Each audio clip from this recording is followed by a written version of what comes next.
Hello বন্ধুরা, আশা করি সবাই ভালো আছো। সকলকে আমার চ্যানেলে স্বাগত জানাই।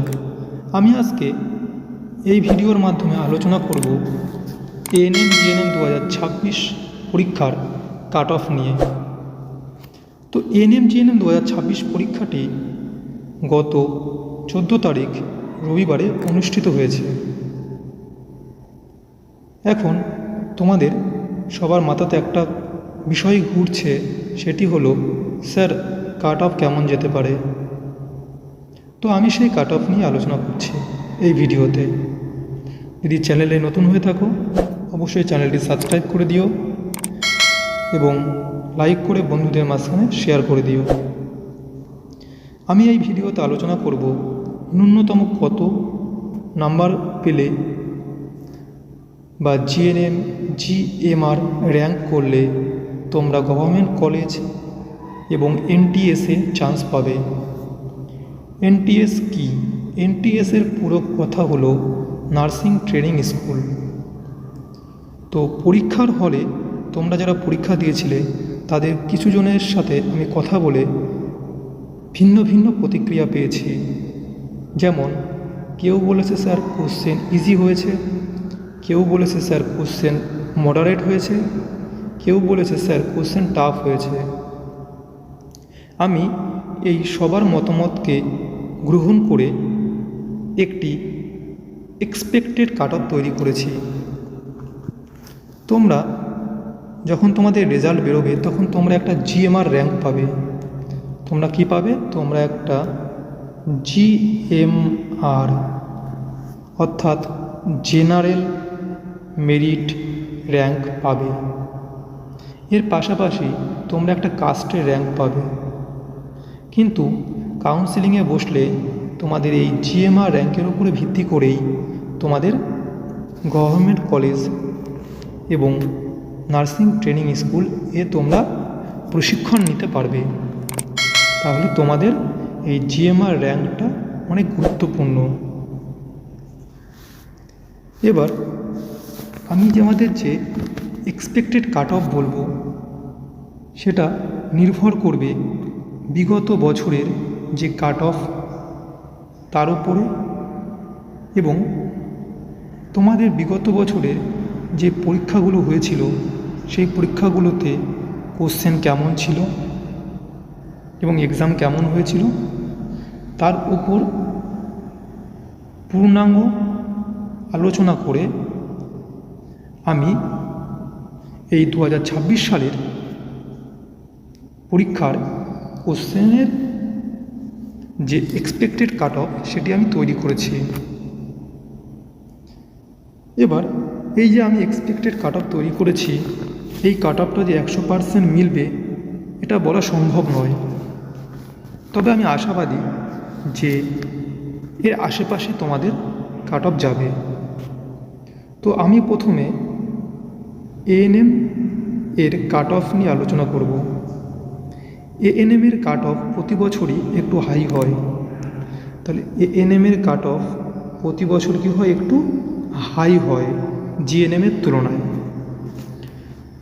এরপরে আমি আলোচনা করব জিএনএম এর মহিলাদের মেয়েদের কাট অফ নিয়ে, তারপর জিএনএম এ যে সমস্ত মেল ক্যান্ডিডেট পরীক্ষা দিয়েছে তাদের কাট অফ নিয়ে। তোমরা ভিডিওটি শেষ পর্যন্ত দেখতে থাকো এবং যদি নতুন হয়ে থাকো তাহলে অবশ্যই সাবস্ক্রাইব করে দিও।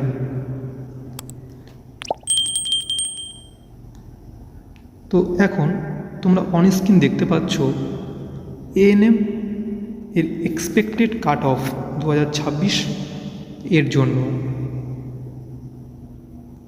ইউআর ক্যান্ডিডেট যারা আছো তারা 72 থেকে 75, ওবিসি ক্যান্ডিডেট 67 থেকে 69, এসসি ক্যান্ডিডেট 62 থেকে 65, এসটি ক্যান্ডিডেট 53 থেকে 57, সিডি ক্যান্ডিডেট অর্থাৎ সিভিল ডিফেন্সের ক্যান্ডিডেট 57 থেকে 60, ইডাব্লিউএস ক্যান্ডিডেট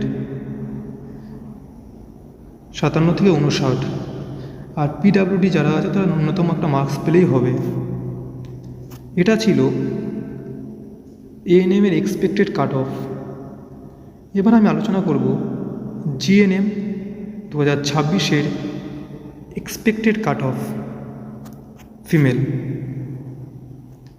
ইউআর ক্যান্ডিডেট 59 থেকে 65, ওবিসি ক্যান্ডিডেট 56 থেকে 63, এসসি ক্যান্ডিডেট 49 থেকে 55, এসটি ক্যান্ডিডেট 43 থেকে 46,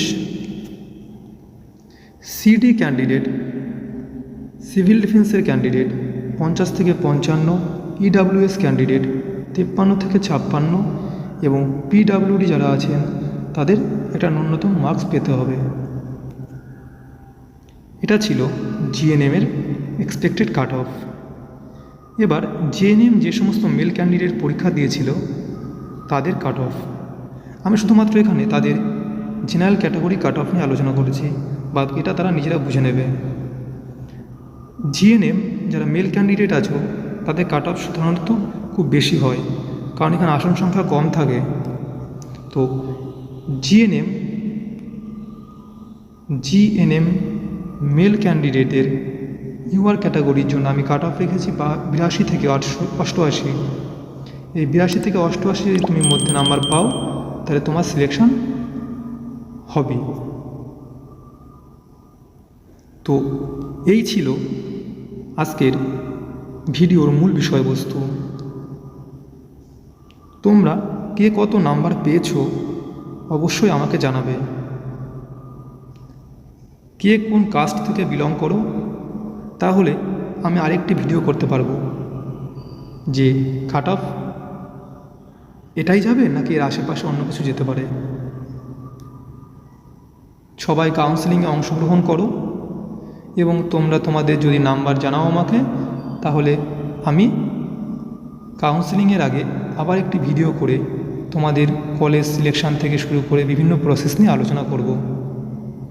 আর যারা ভাবছো যে স্যার আমার তো 2026-এ যে পরীক্ষাটা সেটা খুব একটা ভালো হয়নি, তাহলে আমার করণীয় কি আছে, তো আমি তাকে বলবো, দেখো যখন তুমি নেমেছো যে আমি নার্সিংয়ের চাকরি করব অর্থাৎ নার্সের পোশাক পরব আমার স্বপ্ন, তখন এবার হয়তো হয়নি, কোনো কারণবশত অল্পের জন্য কেটে গেছে।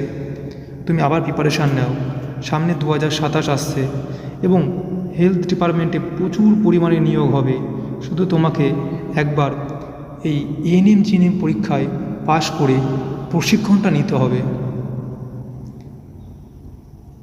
এর জন্য তোমাকে পড়াশোনা করতে হবে। এবছর পরীক্ষাটা খারাপ হয়েছে তার মানে এই নয় যে আমি বসে থাকবো 2027 পরীক্ষা আসার কিছুদিন আগে থেকে আমি পড়তে বসবো না, তোমাকে এখন থেকেই পড়তে শুরু করতে হবে। তোমাকে পড়তে হবে ক্লাস 8 থেকে ক্লাস 10 এর জীবনবিজ্ঞান এবং ভৌতবিজ্ঞানের সমস্ত প্রশ্ন উত্তর, বইয়ের প্রতিটা লাইন প্রতিটা পৃষ্ঠা তোমাকে মুখস্থ করতে হবে, রপ্ত করতে হবে। এরপরে তোমাকে একটু হায়ার লেভেলে পড়াশোনা করতে হবে 11 এবং 12-এর বই। আমি আমার এই চ্যানেলে সমস্ত কোশ্চেন আনসার প্রত্যেকটা পৃষ্ঠা বইয়ের ধরে ধরে আমি আলোচনা করব।